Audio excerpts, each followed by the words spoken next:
Having gone over Excavata, our next of the four major clades of eukaryotes has a name that should be easy to remember: SAR.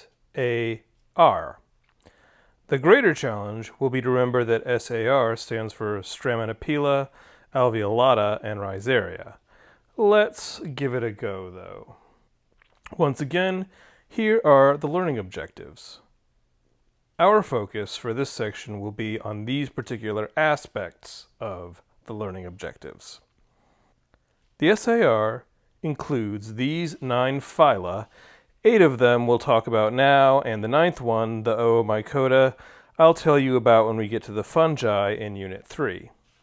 So, the phyla we are interested in are Bacillariophyta, Phaeophyta, Dinoflagellata, Apicomplexa, Ciliophora, Foraminifera, Cercozoa, and Radiolaria. Again, as I say these names, try saying them yourself to get familiar with them. As you can see, we have another polytomy here in the Stramenopiles, but it's nothing to worry about. Stramonopila means straw hair in Latin. Another term to describe Stramenopiles is heteroconta, which means different flagella. Stramenopiles have some stage of the life cycle where they have 2 flagella with different morphologies. One of the flagella is similar to the one we saw in the Excavata. This is the whiplash flagellum. The second flagellum has short branches along the central axis, giving the appearance of a piece of tinsel, which is why it is called that. For now, I'll tell you about 2 of these phyla, which you can see both end in phyta. This should give you a clue that both of these are types of algae, or photosynthetic protists. Bacillariophyta are microscopic algae, which, unlike many microorganisms, have a common name: diatoms. These are some of the most important organisms in the world, and I say that without too much hyperbole. They are found in aquatic habitats around the world, both fresh and saltwater, and everything in between. They do have a cell wall made of silicon dioxide, also called silica, or glass. Diatoms, which means cut in two, have 2 glass valves that form the complete frustule. The 2 valves fit together like halves of a petri dish. They can be radially symmetrical, like the ones pictured on the right here, or they can be bilaterally symmetrical, in which case they are called pennate. An easy way to remember that is that the bilaterally symmetrical ones may resemble a peanut. Pennate peanut. Diatoms engage in gametic meiosis, which means the majority of the life cycle is spent as an organism that is, do you know? Diploid. Diatoms can divide by mitosis several times before undergoing meiosis. In each round of mitosis, one daughter cell inherits each one of the valves and produces a new second valve. However, each daughter cell can only produce a new valve that fits inside of the inherited valve. So, they get smaller and smaller with each successive round of mitosis until they reach a limit in size. When they get too small, they have sex. None of these biological features explains why they are among the most important organisms in the world. Diatomaceous earth is just one example of a product that is sourced from this phylum. Diatomaceous earth, or DE, is mined from areas where legions of diatoms have lived and died in the ancient past, leaving behind their glassy frustules. DE has many useful properties. It can be used in water filtration because the tiny holes allow for passage of water while trapping impurities. It is also an abrasive, so it can be used in cleaning agents including toothpaste. DE is a component of dynamite, yes, the explosive. But in addition to DE, diatoms produce 2 other very important products. One is petroleum. You may have heard of fossil fuels, and you may know that fossil fuels are so named because they were produced from the bodies of ancient life, compressed under great pressure for a very, very long period of time. But petroleum isn't crushed dinosaurs, it's mostly crushed diatoms and other photosynthetic algae. So next time you fill your tank with unleaded or diesel fuel, think of the ancient sunshine on the seas that produced uncountable quantities of photosynthetic organisms that lived, died, got buried, crushed for millennia, only to be pumped out of the earth and refined into go-go juice. And as if that weren't enough, diatoms provide another invaluable resource. It is estimated that globally, diatoms produce 1/4 of the oxygen gas present in our atmosphere. 1 out of every 4 breaths you take is produced by diatom photosynthesis. And that means also a substantial proportion of the carbon dioxide removed from the atmosphere is also from the chloroplasts of Bacillariophyta. Here again we see examples of a centric diatom on the left and a pinnate diatom on the right. The diversity of forms of diatoms is staggering. There are about 20,000 species thought to currently exist on the planet, and who knows how many more extinct species. Here are a couple more examples of centric diatoms on the top and pinnate diatoms on the bottom. Doesn't this one here on the left kind of look like a peanut? This illustration shows how asexual reproduction in the diatoms has a twist we should know about. In each round of mitosis, one daughter cell inherits a valve from the original frustule. But then each daughter cell has to complete the frustule by producing a second valve. However, a diatom can only produce the smaller valve. Thus, each of the daughter cells is always smaller than the original. One cell will maintain its size in each generation, as the other gets smaller. In a way, these microscopic glass creatures are like Russian matryoshka dolls, or nesting dolls if you've seen these before. But there is a problem, of course. This can't go on forever, can it? It cannot. There is a limit to how small the frustules can become. What happens when this limit is reached? Something that occurs once in a lifetime. Meiosis. The smallest little diatoms are the sexiest. They undergo meiosis to produce the gametes, which can fuse by fertilization to form a new zygote that can produce a full-sized frustule. A few years ago, I went to the Oregon coast and came upon this sign. Evidently, there was brown stuff on the beach, and enough people had asked about it that this sign became necessary. Here I'll give you a chance to read the nice note the aquarium people left. Pause to read, as they say on the clock app. If you haven't guessed, I have a little bit of a nerd crush on diatoms. And hopefully you see there's a good reason. They're probably about the coolest organism you were today years old before you knew they existed. Moving on to another phylum of Strenopyles, one that you may have seen before, the Phaeophyta. These are the brown algae. All are marine, so if you've ever seen one in its native habitat, you were probably near the beach. Here we meet our first multicellular eukaryotes. Though they are called the brown algae, they may appear dark green, olive-colored. The name is not as helpful as the common name, kelp. While diatoms were diploid dominant, the kelps have alternation of generations, sporic meiosis. So they have multicellular haploid and diploid stages. This list of structures are organs that we will draw in class. On the left is another photo from a kelp forest, and on the right, an illustration of a typical brown alga from the genus Fucus. Please do try to use this pronunciation for the genus name.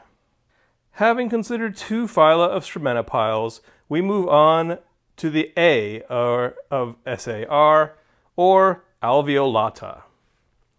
The alveolates share the derived characteristic of alveoli, which are vesicles embedded in or adjacent to the plasma membrane.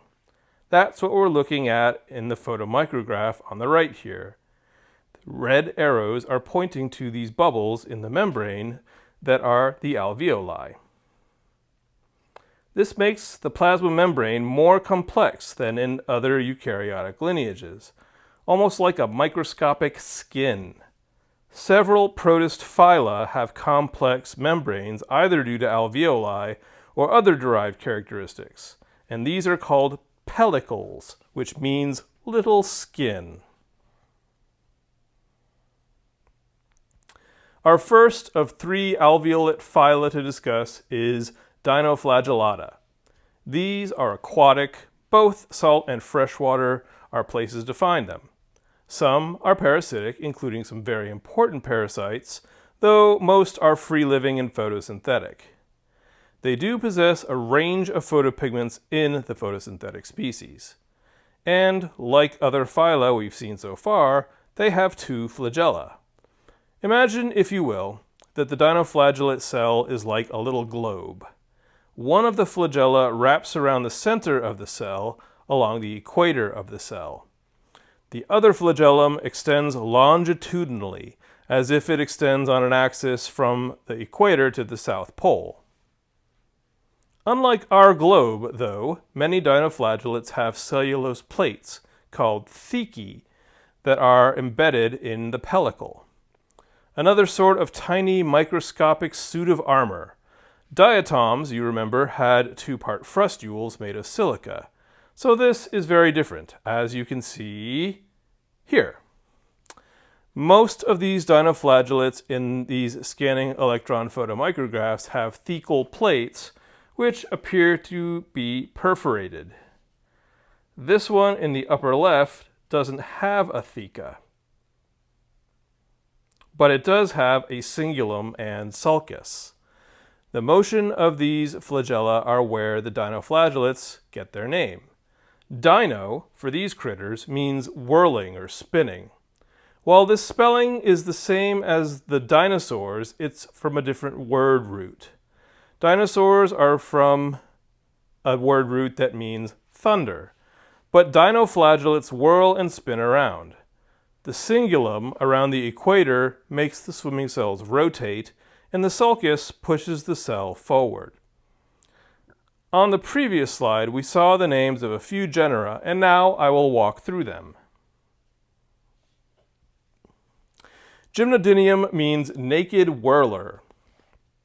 It originally earned this name because it lacks thecal plates, as you can see in this photomicrograph.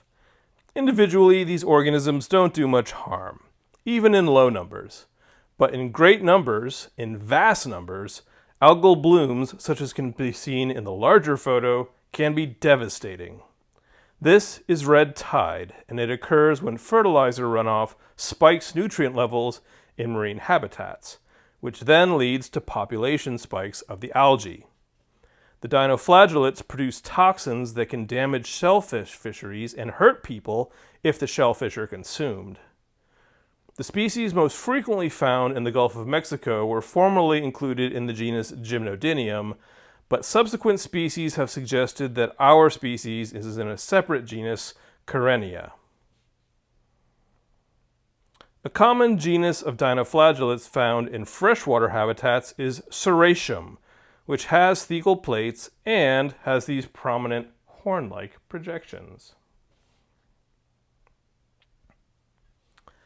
Another example of dinoflagellates that lack thecal plates is Noctiluca.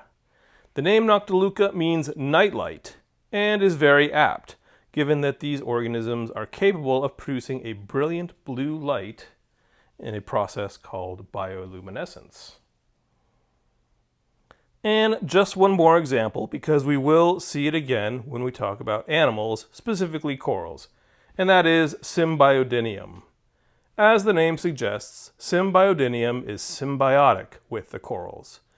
The dinoflagellates may live inside the cells of the corals, which grow in shallow seas. The dinoflagellates are protected from the hazards of ocean life, and in exchange they photosynthesize and feed the corals. It's been shown that one part of the global occurrence of coral bleaching is caused by a disruption of the symbiosis, though the story is multifaceted. Continuing with the alveolates, our second phylum is Apicomplexa. These organisms have complex life cycles with multiple spore stages. The sporozoites, which we will meet when we draw the life cycle of the malaria pathogen, Plasmodium, possess an apical complex which enables this spore stage to burrow into host cells. The plasma membrane of Apicomplexa have 3 layers of membranes in their pellicles and large alveoli, as well as flagellated microgametes, which are sperm-like. One very common example of an apicomplexan is Toxoplasma gondii. This parasite rarely causes health problems, though it does infect many species of mammals, including cats, mice, and humans. One case where infection can be problematic is in utero. Pregnant people can pass the parasite on, and this can produce debilitating symptoms in the baby. You may know that pregnant women are discouraged from cleaning cats' litter boxes, and the potential infection by Toxoplasma gondii is why. While almost unheard of in the United States today, malaria is one of the most lethal parasites in the tropical world. The parasite killed over 600,000 people in 2021. The causal agents of malaria are species in the genus Plasmodium. We will draw this life cycle in class, and I will outline where we find each of these spore stages. For now, I will reveal that the malaria parasite is transmitted by female Anopheles mosquitoes, who are the primary hosts for Plasmodium. She injects sporozoites into the human host, where they travel via the bloodstream to the liver and burrow into cells in the liver, developing into merozoites. The merozoites divide into many pieces that burst out of the liver cells and back into the bloodstream, now called schizonts. Schizonts burrow into red blood cells, where they turn into the feeding cells known as trophozoites. Trophozoites may either burst into new rounds of schizonts, or if they are well fed, they can develop into gametocytes. The gametocytes, or gamots, cannot progress further in a human. Another female Anopheles mosquito must consume the gamots, and the gamots can then develop into the micro and macrogametocytes in the gut of the mosquito. After fertilization, an oocyst forms. Inside the oocyst, new sporozoites develop, which rupture the oocyst and migrate to the mosquito's salivary glands, and we've completed the cycle. Our third and final phylum of Alveolata is the Ciliophora. Ciliophora means cilia-bearing, which is exactly what they do. Found in many aquatic habitats as well as in soil, ciliates are mostly heterotrophic, though some have secondary algal symbionts. There are a few parasitic taxa, but no major human parasites. Ciliates are known for being some of the most complex single-celled organisms among the eukaryotes. They may possess organelles that resemble a microscopic digestive tract, with a cell mouth, or cytostome, a cellular throat, or cytopharynx, and a place on the pellicle where wastes are ejected from food vacuoles, akin to a cellular anus, called a cytoproct. In Biology 1020, you learned about contractile vacuoles, organelles that enable cells to osmoregulate in a hypotonic environment. Ciliates possess cilia, which are powered by microtubules. However, in the ciliates, cilia may form into more complex structures. Clusters of cilia called cirri, or fused sheets of cilia around the oral area called membranelles that aid in feeding. Another structure found in members of Ciliophora is a myonym. A myonym acts like a tether in Vorticella, allowing it to anchor to a substrate and contract when in danger. Here we see 2 representative genera of the ciliates. On the left, Paramecium, which we will draw together to show some of the important anatomical features. On the right is Didinium. You can see how the cilia have a distinctive arrangement similar to fringe. Didinium is a voracious predator of other microbes, including Paramecium. On the left is Vorticella, a common ciliate in freshwater samples. Vorticella often has symbiotic algae which feed the cell, in addition to this structure which you recently learned is called a meiomene. On the right, Euplotes. Euplotes is notable as it possesses both a membranelle, which around the cytopharynx, which helps to guide prey to the cytostome, and these clustered cilia, which are the cirri. Finally, we have three phyla that constitute Rhizaria, or the R of SAR. Rhizaria suggests roots, like the roots of plants. The protists all possess a different form of locomotion from the flagellates and ciliates we've seen. Rhizaria use pseudopodia, which, if you remember, are powered by actin filaments rather than microtubules. First and foremost, the forams, or the phylum Foraminifera. The name means possessing pores or tiny holes. Forams are predominantly sea creatures that can be found floating on ocean currents as plankton, or they may be found in deeper water, or benthically. Their pseudopodia are net-like, extending from the pores, and thus we call them reticulopodia, which means net-like. Like diatoms with their siliceous frustules and dinoflagellates with their cellulose thecae, forams also have protection from predation. But we have a new building material, calcium carbonate or chalk. The calcareous tests of forams leave behind a lot of fossils, and by a lot, I do mean really quite a lot. The White Cliffs of Dover attest to this fact, as these high cliffs are made up of uncountable chalky tests of forams and other protists. These images show more details of the calcareous tests of forams. Please note the fine pores as well as the chambers in these tests. Radiolaria are known as radiolarians and also include heliozoans, which means sun animals. That name refers to their appearance under the microscope, as you can see in the image on the right. These are also a type of aquatic plankton, mostly marine, with some freshwater species occurring also. The tests of radiolarians are siliceous, as we saw in diatoms. And they may have very pretty tests, but they don't form the two-part frustules like we saw in diatoms. They also have pseudopodia, but instead of being net-like, they are needle-like. So we call them axopodia, which means needle feet. The image on the left probably makes it even more clear as to why some radiolarians are called sun animals. You can see the axopodia radiating out looking like a star. On the right, a scanning electron micrograph of the tests left behind by radiolarians. And here, just a few more pictures of these beautiful tests left behind by radiolarians. Cercozoa are our last phylum of Rhizaria and the last of the SAR. They may have siliceous tests or proteinaceous tests or no tests at all.